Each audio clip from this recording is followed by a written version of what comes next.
আসসালামু আলাইকুম বন্ধুরা, আশা করি আপনারা সবাই ভালো আছেন এবং সুস্থ আছেন। দাম খুবই কম। Yamaha R15V for Indian BS7 matte black colour বাইকটি এখন বাংলাদেশের বাজার কিন্তু ইন্দোনেশিয়ান ম্যাট ব্ল্যাকও পাওয়া যায়, বাট ইন্ডিয়ান ম্যাট ব্ল্যাক সর্বপ্রথম বের হয়েছে। তো ইন্ডিয়ান ম্যাট ব্ল্যাক বাইকটির প্রাইস কত চলতেছে সেটা আজকের ভিডিওতে আমি বলে দিব।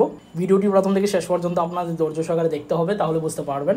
তবে এখনও পর্যন্ত যারা আরমান সারোয়ার ইউটিউব চ্যানেলটি সাবস্ক্রাইব করেন নাই তারা অবশ্যই আরমান সারোয়ার ইউটিউব চ্যানেলটি সাবস্ক্রাইব করে ফেলবেন, যেন পরবর্তী আপডেট নোটিফিকেশন পেয়ে যান। বন্ধুরা, এই ব্যাগটি কিন্তু এখনও বাংলাদেশের বাজারে চলতেছে। অন্যান্য লেটেস্ট কালার বের হলেও কিন্তু এই ব্যাগটা এখনও চলতেছে।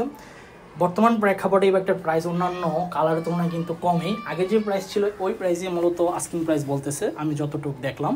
বিগত 6 মাস আগে আমি যে প্রাইসটা বলেছি এই প্রাইসে আমি আজকে ভিডিওতে আপনাদের মাঝে বলবো। এই ব্যাগটার প্রাইস চাইতেছে আপনার 5,55,000 টাকা আস্কিং প্রাইস।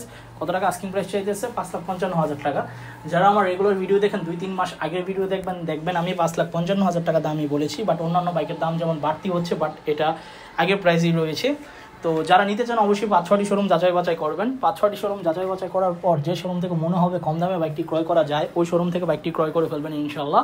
বাট বাইক ক্রয় করার আগে অবশ্যই বাইকের চারপাশে ঘুরে দেখবেন যে বাইকের মধ্যে কোনো প্রকার দাগ আছে কিনা। যদি দাগ থাকে তাহলে চেঞ্জ করে অন্য আরেকটা বাইক নেওয়ার চেষ্টা করবেন।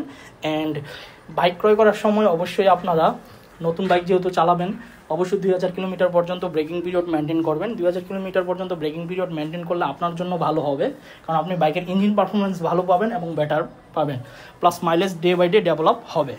তো এই ছিল Yamaha R15V for matte black Indian BS7 battery সম্পর্কে আপডেট ইনফরমেশন।